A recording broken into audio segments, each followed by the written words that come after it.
parent? Who's the parent? Need to know the parent. Need to know more information about it. Matthew Hamilton. I'm not even a wrestling gal, but I saw that video. I sent it to you immediately and said, I don't know how we cannot start our show with this. It's incredible. Gotta love the enthusiasm. And I don't know why you're taking shots at Everything Bagels. Loving Everything Bagels. So. They smell bad. They're like they're always left there. They get on everything else. They should live in a silo of their own making. They should not be in a world where they can get their little seeds and onion things all over my blueberry bagel, is all I'm trying to say. I've got what do we call this? Bacon neck? What's that commercial? This is the worst. What is the Michael Jordan commercial? Yeah, the Michael Jordan, like white Fruit of the Loom or Hanes? I don't know who it is. Hanes commercial. I think it was That's Hanes, what's going on here. yeah. But we're going to own it because you and I have a big show. Darius Butler's here. Rashad White, we got to interview him last week. We're going to show that to you guys. He had some incredible questions for the world. He had some incredible questions about the NBA NFL crossover, which NFL player could score the most points in an NBA game. So we'll get to that. We'll get everybody's opinions, of course, because you can't talk about the actual NBA. It's boring AF, right? It's over. Yeah, I mean, both series being 3-0 right now, it just sucks all the drama out of it. And it's unfortunate, too, because it's been such an exciting playoffs to this point. And you never want to see both series go to 3-0. I mean, unless you're a Miami or Denver fan. Yeah, it's true. We're going to talk about Jimmy Butler, Jimmy playoffs. I was like, why is Garoppolo trending? Nope, not him, the other Jimmy. Because now I'm NBA Twitter because I'm a Shams acclaimed NBA show. And where the NBA finals are lacking in drama thus far, we made up for it in Succession last night. We won't give spoilers, except... Yeah. I'm completely convinced Greg's taking this thing home. Greg is insert idiot CEO here, and Mattson's got himself his guy. Tell me I'm wrong. I honestly love that theory. You know, I love to disagree with you, but I love that theory. And when you kind of look at the arc of this entire show, Greg comes in and meets the family as we meet the family. It is something of a Greg story. So that'd be one hell of a come up. But yeah, I kind of love this theory. They're all going to take each other out. No kid deserves it. No kid is Logan. No kid has shown any sort of competence. And you almost want the easiest path of least resistance. And you do it so many. It's a perfect plant for Mattson, and that Mencken psychopath could not have been less enthused or excited or careful. Like, he didn't give an F about talking to either party. So that's I guess that is kind of a spoiler, but don't show up on a Monday morning on Up and Adams and expect to not talk a little Succession. One episode left. We will this week make our choices as a staff on who we think will win Succession. I asked the FanDuel Sportsbook friends if they could create us like a free-to-play game or like a pick thing, and they couldn't do it. I forget why. There's something about rules. Richard just goes rules. Something about rules where we couldn't do it, but we can still have our fun with it, and we will. And we have a lot of fun, not only on the show, but celebrating credit where it's due. I think you'll join me, Hamilton, here in taking a second to congratulate jockey John Velasquez, a Hall of Famer. I'm just going to say multiple-time Kentucky Derby winner, a little controversy, I guess. But he took some time with us. This was 2 seconds before he went and won a race at the Kentucky Oaks and ahead of the Kentucky Derby, where he did not win, but he'd won before. And he takes home the Preakness this weekend. He's aboard National Treasure, so I'll let you make your joke here, of course, Hamilton. And you gave me a little nugget about Velasquez and this particular race. Yeah, shout out to Nicolas Cage. And Velasquez is now, he's captured all 3 Triple Crown races now in his career. So he's already a Hall of Famer, but that's certainly an incredible thing to add to the resume. It was the white whale, the Preakness. Couldn't get it done in Baltimore, and he got it done, and it's because of our luck on our show that we just gave him that. Did he wear green on his silks? He finally didn't curse somebody. I looked. There was no green. But I don't know. I guess that was more of a Kentucky Derby thing for him. Yeah. But we did. We finally gave somebody some luck.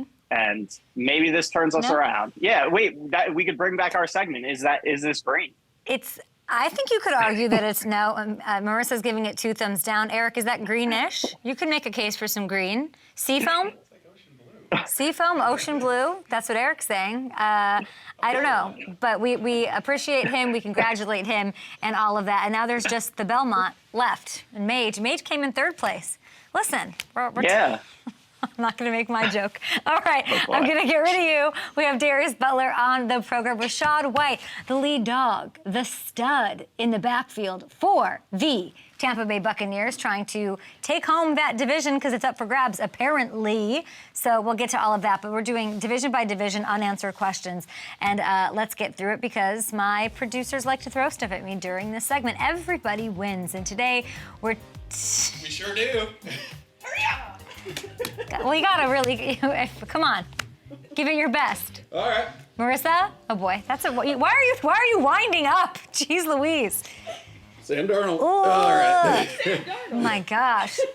I should pull a Roman Roy and be like, I'll write you a check for $1 million. Hit me on this. Remember the series premiere? Why don't you watch Succession? I don't know. I just haven't gotten into it. Get on. How? Get to the question. It's all I talk about. All right, get to the question. Today we're talking AFC West. So we got the Chiefs, we got the Chargers, the Raiders, and they start their OTAs today. The Broncos kick things off tomorrow, and to the surprise of absolutely no one, the Chiefs, the clear-cut faves, -160. The Chargers have the second best odds at +300. It's interesting. Broncos sit at +550. And the Raiders, okay. Nobody's believing the Visor one. Josh McDaniels and Jimmy G, woo! Significant step behind everyone at +1,200. So let's start in KC. Speaking of that, we're at the point of the offseason where there's a Sports Illustrated headline that reads, Detroit Lions defeat Kansas City Chiefs in 2023 Madden simulation, guys. That's the thing. So what's the question? Thank you for asking. Thank you for Are we asking. getting to the question? The question for the non-virtual Kansas City Super Bowl winning Chiefs is, who is going to put on a show and show up at wide receiver? Kansas City lost pieces there this offseason. Juju, he's out. He's in New England. McCole Hardman, he is with the Jets. And we know Mahomes runs this thing through a guy named Travis Kelce, who's been on a world tour of epic proportions all offseason.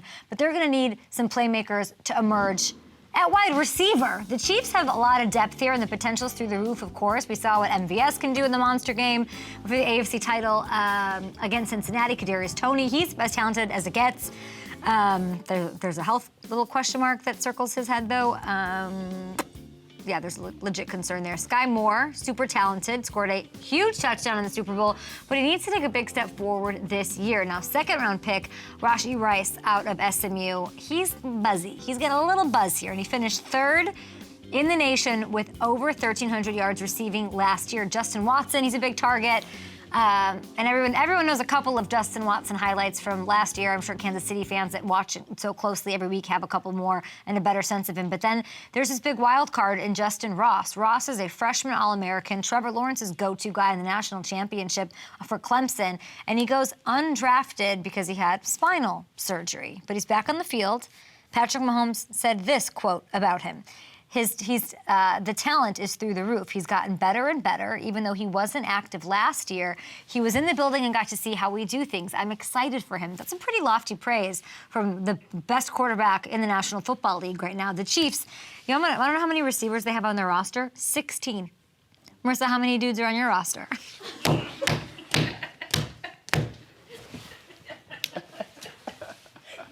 not rude. I'm jealous. What? High praise. Oh no, I guess that I did not mean that rudely. I meant that you're a freaking stud. Show her blushing right now. Why? I don't know why I said that. I don't even know why. It just came out of my mouth. Okay, that's not even true. Okay, God. Though I wish it was true. I do. I said it. I wish it was true. Okay. With all that potential and all of the depth, I'm not overly concerned. My question is more just one of curiosity because none of these 16 has ever had a 700-yard receiving situation in a single season. So we'd have to see one of these dudes is going to step up and emerge and, make it happen with a star like Mahomes back there. Who's it going to be and how do I draft in fantasy out of this group? That's the real question. Next one is the Chargers. And I know... Delivery. Get to the question. What is this? What are you wearing? I have questions. I certainly have questions. I'm wearing, according to Hamilton, I'm wearing green. Yeah. Okay. It's green. All right, we love it. Get to the question. Get to the question, Sounds good. though. What's in the box? What's in the box? Everyone loves to talk about the Chargers. And everyone loves to talk about the offense. And listen, I could make a question about Kellen Moore. I certainly have them. Or anybody have questions about oh my God, Marissa's leg is up, winding. Go for it. Hey! Well done!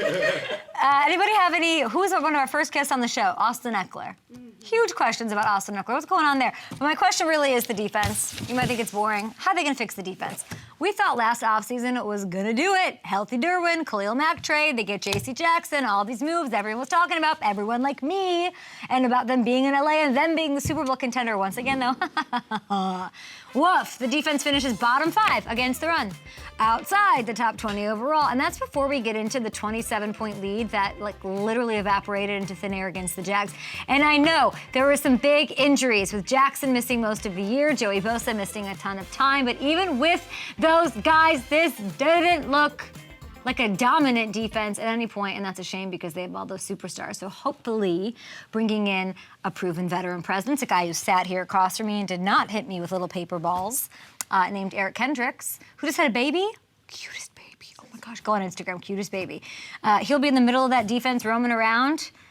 He's going to make a huge impact, and hopefully some of the draft picks that they've invested and worked out. This defense has way too much talent to not be a strength of this team. And while I expect the offense to get a lot better and be a lot better, Rashawn Slater, he's back. There's upgrades to the receivers. Kellen Moore, hopefully that'll be great. The Chargers aren't going to get past Kansas City for contention in this AFC if the defense doesn't play up to potential. So did you fix your defense? Now, let's go to Denver. We're kind of a Denver-y show. What's the Rocky Mountain question?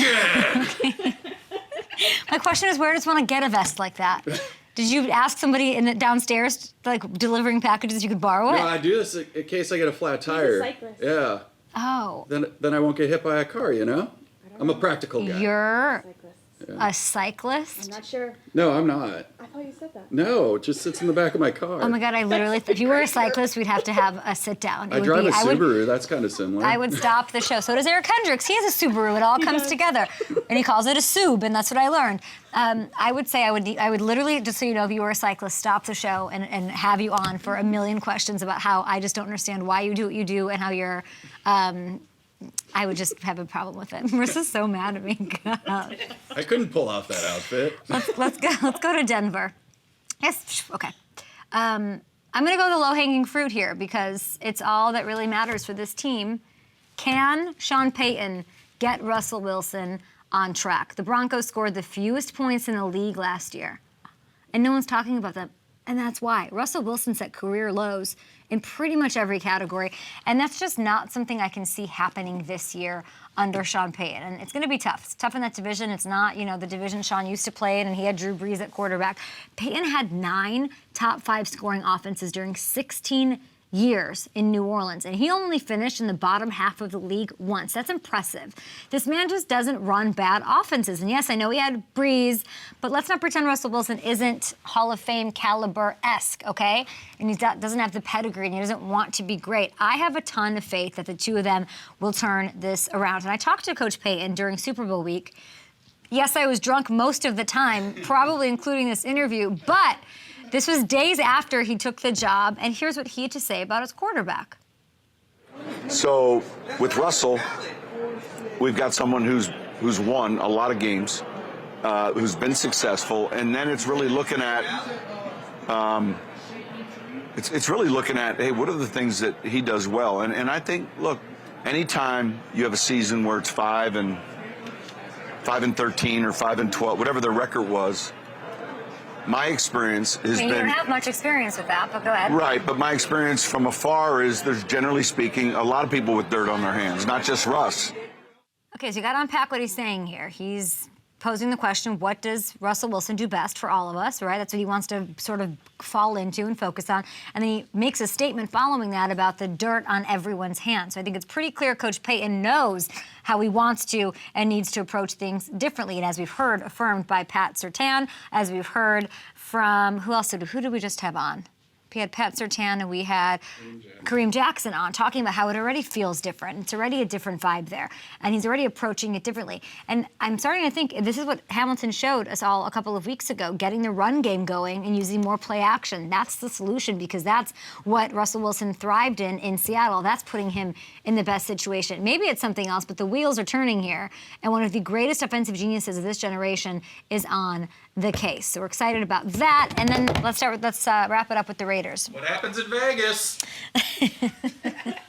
Gets to the question. I just like this. When did you do this fun little project? This weekend. Yeah. Did you? Yeah. He said sitting in traffic for 2.5 hours. You could have done that. Bad done that traffic too. here. Hope everyone's okay. Awful. Okay, my question for the Raiders is, was last year more on Carr or more on McDaniels?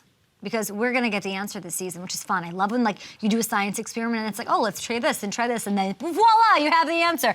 Derek has a fresh start in New Orleans, and Vegas moves forward with Jimmy G. But for Raider Nation, we got to just hope that, Carr just wasn't the right fit for McDaniels in this offense. Something was clearly wrong with the offense last season. Derek Carr's numbers fell off a cliff after having a really good year in 2021. I think it was a career year.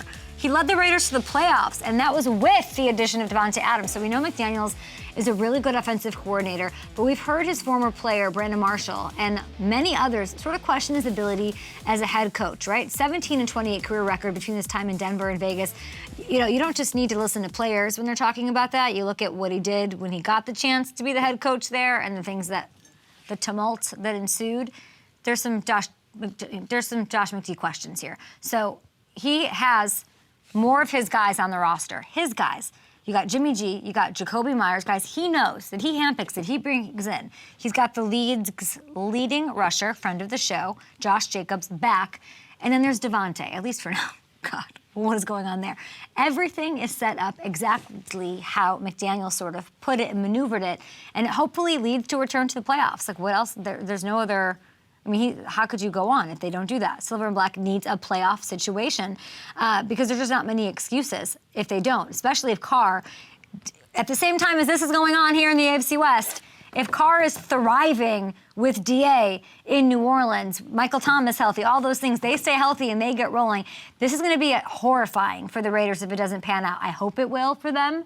It's going to be very interesting and a storyline to watch play out this season. I wish this Adams thing wasn't going on, but there'll be a ripple effect, one way or another. Okay, were those okay questions? Those are great questions. Did I get the questions wrong, guys? Let me know at Up and Adams Show. We are on a roll here. Coming up next, which NFL player do you think would score the most points in a standard NBA game? Rashad White tells us, and Darius Butler joins us all next. Go for it.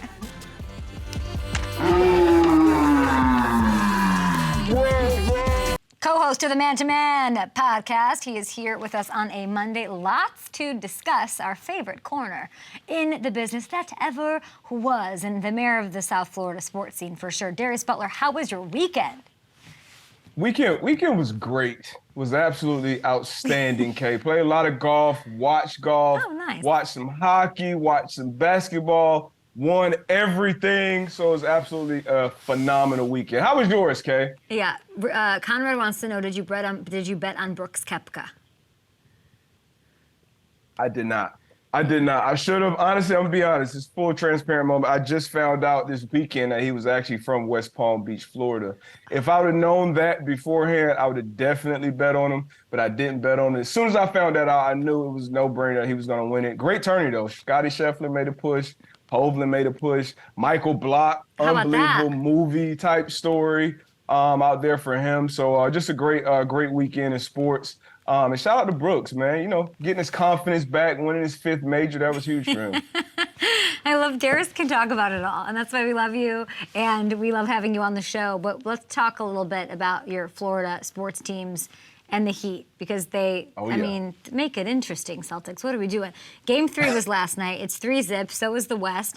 But some are saying this is all Jimmy Butler and his effect, right? But a lot of people are saying that they might have gotten the motivation from this man. Take a look.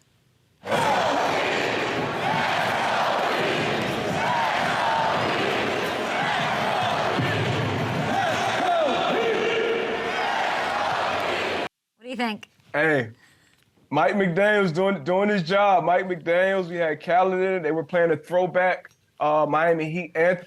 Can you feel the heat down in your soul? Oh.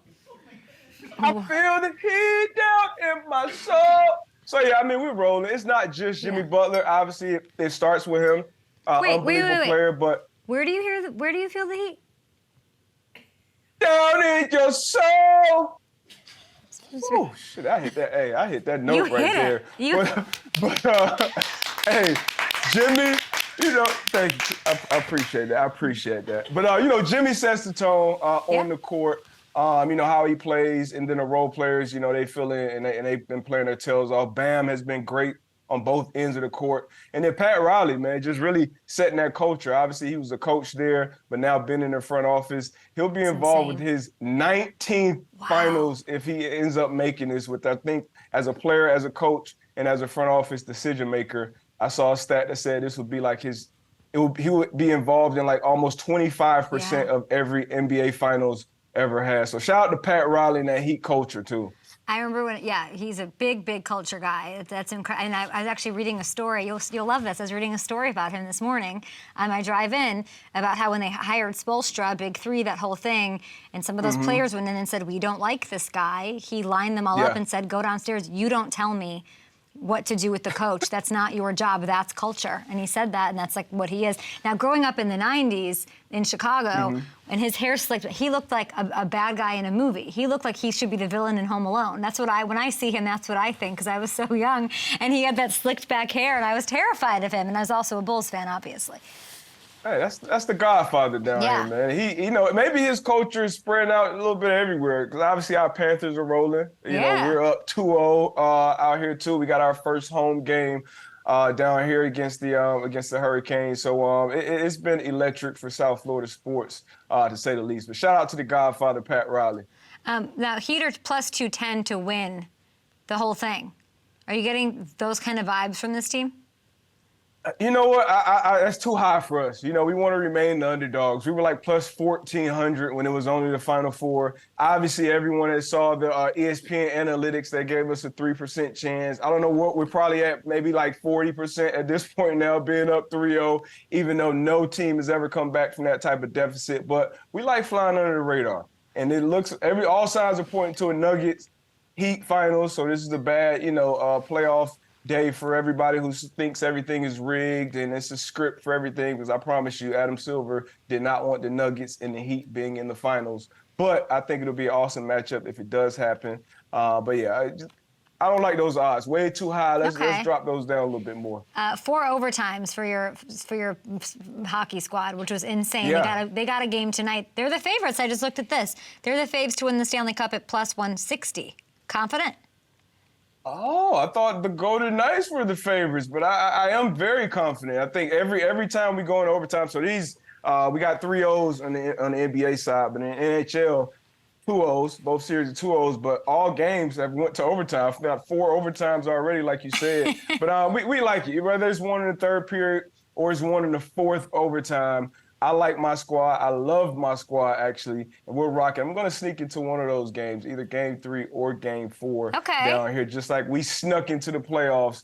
But I like it, man. It's #time to hunt. Don't forget it, Kay, okay? Okay. Do not forget it. I just want one in regulation time for you. Like it's a lot of investment. So you can bet on overtime over at FanDuel Sportsbook, plus 330 over at our sportsbook here for overtime. That's a good bet, man. These NHL playoffs, obviously I'm a huge hockey guy, so I've been watching it my entire life. But this year, these playoffs, from round 1 all the way into the conference finals, have been electric. And I'm hoping that it's a Golden Knights versus Panthers in the final. Look at these states too. We got Carolina, Florida, Nevada. And where's the other one from? And Texas. How are these the Final 4 states in hockey? Come on, guys. You love to see it. Go have some fun over at FanDuel Sportsbook, everybody. Now, last week, Brady was having some fun. He was with Fanatic CEO Michael Rubin and Travis Scott, I believe, and they were hanging out with the rookies who left the NFLPA and decided to go do this instead. So there's a story there. Sure. Bryce Young, C.J. Stroud, Anthony Richardson, Will Levis, they all went. and they were getting advice from Tom Brady, and there, some of that was leaked, and we saw some of it. Now, I asked Gronk last week about the first time he met Brady, about all of that. Let's take a listen to sort of his first vibe, and then I want to get what yours was when you were drafted to the Patriots. Let's take a look at Gronk. I never met Tom before, and I actually remember that moment, meeting him for the very first time. I was actually on the training tape. I was getting my ankles taped. I was getting ready for practice, and he just walks into the training room, and he introduces himself to me and goes, "Hey, I'm Tom." And I was like, "Hey, Tom, nice to meet you. I'm Rob. Your new favorite target, and you don't even know it." Did you actually say that? Oh, but I should have. What was your first interaction around Tom?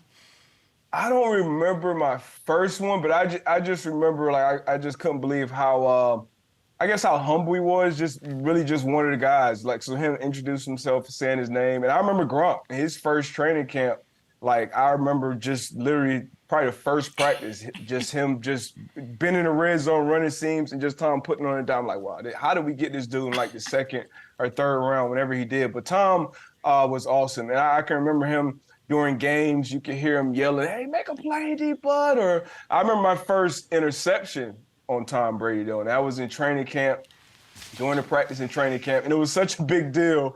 My hometown newspaper, Sun Sentinel, wrote up, like, Darius Butler intercepts Tom Brady in practice. I was super hype about it. Tom was like, "I just threw you a bone. That'll never happen again." But just a great teammate, great leader. And I think the most important thing is he was always one of the guys. He always got coached hard. You always saw him in the front of the meeting rooms taking notes. Every time you pulled up to the facility, his car was already there. So, Tom, I know that information they got from him, those rookies, was priceless. So I would leave that NFLPA thing 10 times over to go sit in front of Tom Brady, obviously greatest football player of all time, but also doing tremendous things off the field as far as building brands and, being able to be marketable and all those great things. How many times did you pick him off in practice after that first time? Oh, I got him. So Yeah? the first time, I got him a few times. Let's not get out of hand here. It wasn't too many. Maybe I can count them all on one hand, but I remember the first one. It was a go ball. He was throwing to Randy Moss. I went up and got it. And then it was my second year after I got benched. I got benched my second year, so it was full scout team, and it was just 1 week. I was just so pissed off. I was just playing super free, and I picked him up probably like 2-3 times in a practice, and I ended up earning a little bit more playing time that week.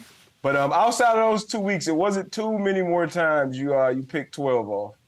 It's so funny that you're mentioning Gronk's first practice, because after that clip, we literally talked about it, where he didn't really talk to him when he was at the table getting taped up, and then he went out on the practice field, and he remembers Tom just hitting him with one, and and the fact that you guys remember your first practices with Tom Brady is amazing. You remember first impressions. You always remember that wherever you go, whether it's coaches, whether it's player, whether it's front office.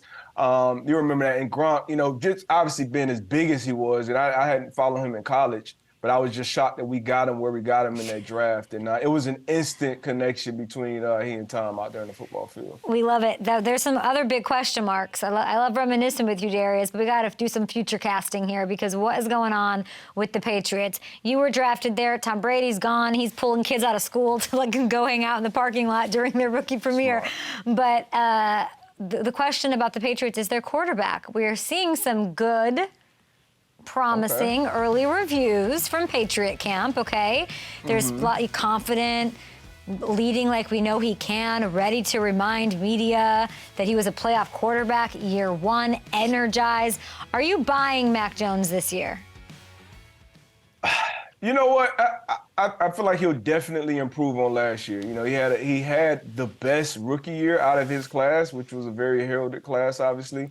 And I think coaching was a big part of it last year. But, getting Billy O back, and Bill O'Brien was the offensive coordinator when I was there. And I know how he attacks his business. I know how hard he coaches. I know how prepared those players are going to be. So I do think Mac Jones will improve this year. The problem is that division he's in. I mean, typically of all the years, every year was, Patriots are going to win that division. But now you got the Bills, you got the Jets with Aaron Rodgers, and you got Tua with the guy you just showed hyping up the Heat crowd with Mike McDaniel and Tua and the Dolphins. So with those guys at quarterback and then their respective defenses on the other side, it's going to be a tough road to get back to the playoffs for Mac Jones. But as long as he buys that locker room, he wins that locker room over, his coach believes in him and has him ready and prepared every Sunday. You still got Bill Belichick there, so the Patriots still definitely have a chance, but it's going to be a tough road for him. We're hoping that, it's a Bill Belichick, Mac Jones love story that works out so he doesn't have a bad reputation. And those are Taylor Swift references, Darius, that flew right over your head. But here he is. Right over my head. I know. Right over. But here he is. I got range of sports, Kate, but music, maybe not so much. We can talk about lineup shifts and changes for the Panthers all day long, but we talk about Mac Jones at Taylor Swift. Give me a little, what your thoughts on his fit? It's like a snake. I know that the jacket is like shimmery. It's a lot. I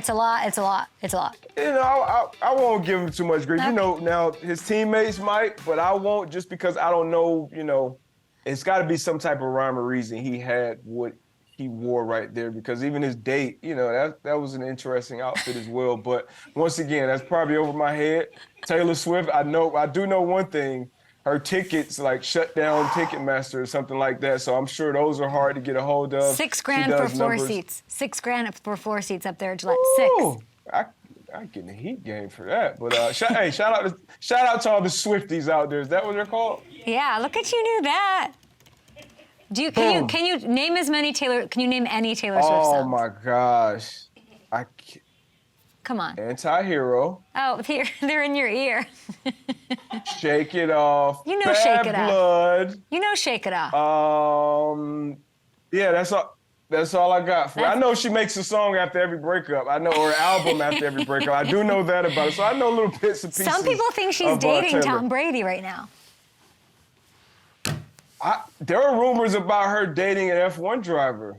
Fernando Alonso, who was near that 40-year-old mark too. So maybe she's got a thing for all the guys. Who knows? I would say she has a roster, but I've learned my lesson, so we're going to take a break. After this, Darius Butler will join us. Rashad White hung out with us. I think he's going to have a great year in Tampa. We talked about it, and we talked NBA, NFL, and Darius is going to chime in after this. Let's do it.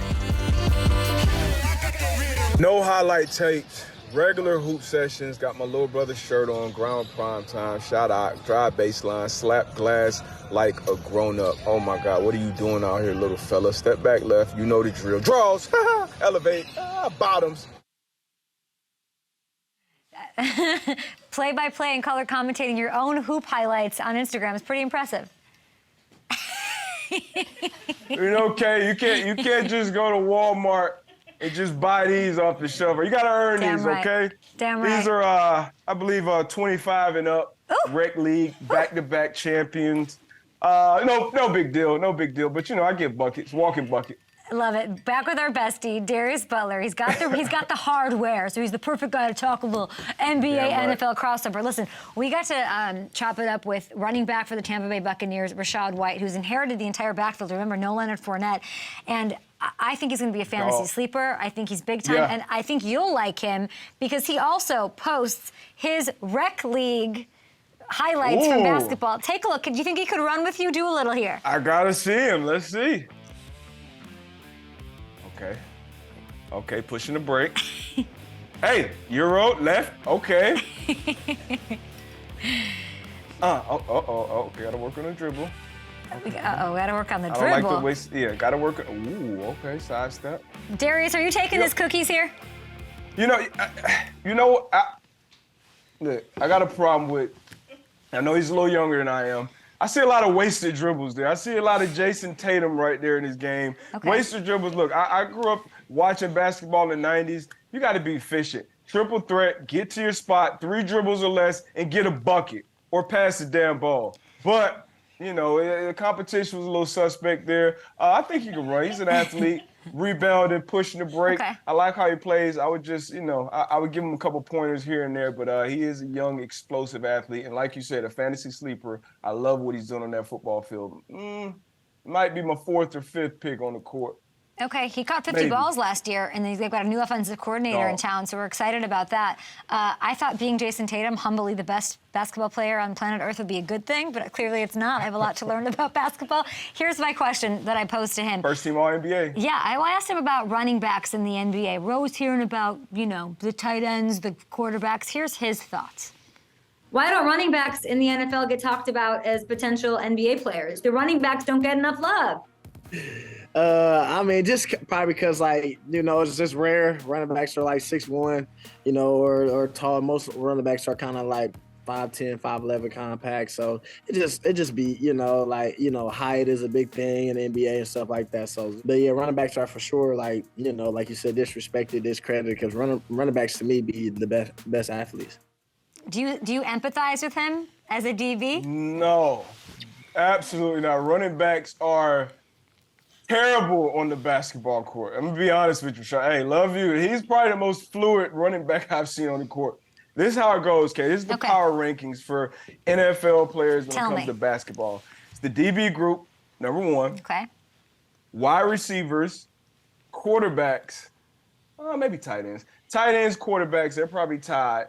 Then after that, it just falls off a cliff. You got running backs, you got coaches, linebackers, you got linemen, Belichick, and then you got coaches. boys, Yeah, they're down there. But then running backs, no. No running backs. Just get the hell out of their way. Just get out of their way. I'm trying to think of one running back that I remember. We tried thinking this morning. We couldn't. I was thinking maybe Derrick Henry. No, I could see Christian McCaffrey probably. I could see Kamara being good on the court. Yeah. I just can't think of too many running backs. But DBs. They're bruisers. DBs are at the top. DBs. Interesting take. I played with plenty of DBs who are, Revis was unbelievable on the court. Yeah. Joe Hayden is nice. I played with, you know what? Le'Veon Bell. Le'Veon Bell had a solid basketball. I did play against Lev Bell back in the day. And an illustrious rap career. I will say Boxer, Christian McCaffrey had it at our Up and Adams ping pong. He was shoop, shoop, shoop, shoop. Buckets. Steph Curry and all of it. Athletic family, I can see him definitely probably holding his own on the basketball court as a running back, but I can't think of too many more. Okay, well, here's what Rashad White also had to say. I asked him which NFL player in the entire NFL would score the most points in an NBA game. Name one player in the entire NFL that could score the most points in the NBA.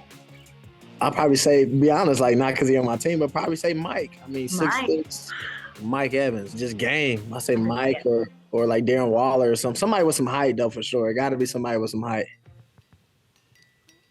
That's a good question. What do you think? Mike Evans That's is a good. Mike Evans is a great answer. Once again, wide receivers are right up there in the power rankings. Number 2, remember he's about 6'5", so he'll probably be listed 6'7" if he played basketball. I can see him, but I'll go with another one. I'll go another receiver actually. We're giving the receivers way too much love here. Devontae Adams though. Really? Devontae Adams, super fluid. I've seen some basketball highlights of him. I think Devontae Adams would probably score the most points in the NBA basketball game. Obviously, I'm watching retired now, so I'll go to receiver Devontae Adams with this one. Yeah, I'll go there with him. I feel confident about that. Hamilton, get in here. Who you got? Definitely. No running backs. DBs are at the top of the list. Who do you think? See, this is the thing. Darius hit on it a little bit. The quarterbacks can shoot, and the way this NBA is going now, you got to be able to shoot. Look at Steph Curry. Gotcha. You need someone with that dog mentality, that killer instinct. Joe Burrow. What do you think about Joe Burrow? Ooh. He was first team All-State in Ohio, won his district player of the year in high school. We got highlights. And I don't know where Ohio ranks as far as basketball states, but Burrow does look good. You're going quarterbacks. I love Patrick Mahomes on the court. You're talking about a dog mentality, Patrick Mahomes. Tyrod Taylor actually is probably still in the league, so he's probably the best quarterback, I think, playing. You mentioned coaches, Kay. Yeah. Josh McCown. I played with Josh McCown a few times in Anquan Bolden's celebrity game. Absolute dog on the basketball court. So C.J. Stroud, I heard he's got a solid game too. Drake London. So we got some hoopers in the NFL. Low key, we got to find some more of these highlight tapes. But Joe Burrow, he looks smooth right there. No Bryce Young love, huh? As if height has something to do with it. I will say. I didn't see him play. Will and Bryce, as I call him. Conrad's in my ear saying, Myles Garrett. Let's just roll the tape here. Darius, what do you think? super freak athlete. But see, that's impressive. He's one of those guys, just get out of the way. Obviously super big, super explosive. You know, him, DK Metcalf, super big, explosive. But, you know, when it comes to ball handling and skill set and getting the shot off, that's where they'll probably struggle with, obviously, the length in the NBA. But Myles Garrett, yeah, he's a get the hell out of the way kind of guy. I think, Conrad, if you want the voice of God this thing, you wanted to bring up, listen, anytime you want to play AI highlights, I'm down. So what do you want to know here, Conrad? No, I mean, just talking about guys who played in the NBA that could make it in the NFL, Allen Iverson is the first person I wish I could see. Opposite. What do you think, Darius? We just want to roll highlights. Show them to me. With AI, so obviously nasty on the basketball court, pound for pound, probably the best scorer ever, pound for pound. But yeah, everybody, my co-host, Antoine Bethea, is from pretty much the same area AI is from, 7'5", and he was known as one of the best football players ever to come out of there. You know, him, Michael Vick, Ronald Curry. He had some guys come out of there. So AI can definitely see him. Maybe not been a quarterback, but a corner, a wide receiver. I can definitely see him doing his thing out there on the football field for sure. You probably have to put on a little bit of weight. I think he's 160 in basketball. He'd probably been 175 in the league. I could definitely see that. Yeah, and Kay, we worked with Michael Robinson for a long time, and he's from that area too, and he used to talk about it all the time, just how dominant AI was as a high school football player, and how everybody from around the state used to show up just to watch him. I'd like to know which running back. The Mike Evans, fine. The DKs, the Garretts. You said Joe Burrow. Who's the running back that could hoop in the NBA? I'd like to ask Twitter that, because we cannot. The three of us can't come up with a single running back outside of Le'Veon Bell. We gotta. They gotta be out there. Yeah, we gotta find them. I think it's Rachaad White, who just work on your dribble a little, Rachaad. You could be somebody. Just gotta be more efficient. That's all. Gotta be more efficient. Hey, I gotta show some love to FanDuel too before I get out of here. It is F1 race week, and they sent me this dope helmet. F1 is in Monaco this week. We missed Italy last week because of the weather out there, but okay. That looks badass. Darius lost my ears. Darius is just living his best life. This is amazing. Darius, you in South Florida are on a run. You know, Travis Kelce can retire because your off-season run with South Florida and you living your life is amazing. And all kicked out at Super Bowl, of course, taking shots of tequila with me and Marissa at 8 in the morning. Mr. Butler, we will talk to you soon. Good luck to your Panthers, to your Heat, to Jimmy Butler. He can't hear me at all. All right, we'll be back. But where do you feel the heat? Down in your soul. Oh shit! I hit that. Hey, I hit that note there. Hey, Jimmy. Okay, what am I obsessed with? Harrison Ford, Veep, Julia Louis-Dreyfus, of course, the end of Succession, and Greg taking it all home. But mostly right now, this. It is May. It is almost over. I cannot believe that we are halfway through the year. But May is a special month because it's Mental Health Awareness Month, and the NFLPA has partnered with the NFL to get rid of the stigma around discussing mental health. And it advertises and really provides tons of free resources available to help. This comes from the NFL, and then it goes and is tasked with 32 teams and 32 leaders around the NFL to put things out and do things in the community. This is, of course, in no way limited to May. The following things are things I'm obsessed with right now because they're being highlighted right now, but these guys and all the teams and the NFL deserve a lot of credit for all of the work that's been done. We talked about this last week, starting with Burrow. He has his foundation. It's a brand new foundation, and he took care of treatment for mental health for 20 families at Cincinnati Children's Hospital. He's got a big golf tournament coming up. He is all about making things available for families, for people in need, and providing resources to people who are underprivileged in that area. So true leader on and off the field. Our guy, Solomon Thomas, he's come on our show and talked about personal ties to mental health. He lost his sister to a mental health struggle. So he's with the Jets now. United Way of New York's Hometown Hero Award was bestowed upon him because of his work through the defensive line. That is his mental health foundation, founded by himself and his family and his mom after he lost his sister. He's such a good advocate. I love that Aaron Rodgers and him get to be in that locker room together, and I'd be surprised if they didn't come out up with other ways that they can amplify what they're doing. The guy who won the Walter Payton Man of the Year award, Dak Prescott, huge advocate, and he hosted the 2023 Faith Fight Finish Gala for Mental Health and Suicide Prevention. That was this month, it was a couple weeks ago. His team, they raised donations. I saw Troy Aikman was there. I saw a lot of fans were there. Michael Gallup was there. His family was there. He, of course, also has a familial tie to this. And all that money raised is going to help Dallas families and assist them through challenging hardships that they're facing. Another friend of the show. See a connection here? Lane Johnson. He just straight up hit it up. This is what he did, right? He goes, here are my best anxiety easing techniques that I use in my daily routine. And then you just saw the Cardinals, they hosted something called the Understanding Mental Awareness series. They had guys like Colt McCoy, Jonathan Ledbetter, and other mental health professionals sort of come together and make things available. So when we have players like a Lane Johnson and a Solomon Thomas and a Brandon Marshall who really started the talk about mental health awareness and getting rid of the stigma. When I go on my first trip as a show to Indianapolis to talk about breaking that stigma, it's so important, and all that work is super highlighted this month, so we wanted to take our time. And of course, if you know anyone who's struggling or you yourself are, please call 988 and get connected with the Suicide and Crisis Lifeline.